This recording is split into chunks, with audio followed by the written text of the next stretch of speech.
The NP error code, which stands for no power, indicates a problem with the home electrical wiring components, such as the power cord or the outlet, resulting in no current reaching the dryer.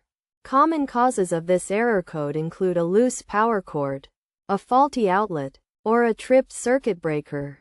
To fix the issue, start by inspecting the power cord for any damage and ensure it is securely plugged into the outlet or socket on the wall.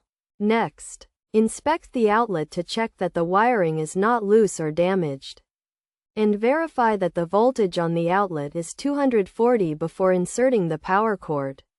If the issue persists, try resetting the circuit breaker, as a tripped breaker can stop the flow of electricity. To do this, access the fuse and reset it by turning it off and then on.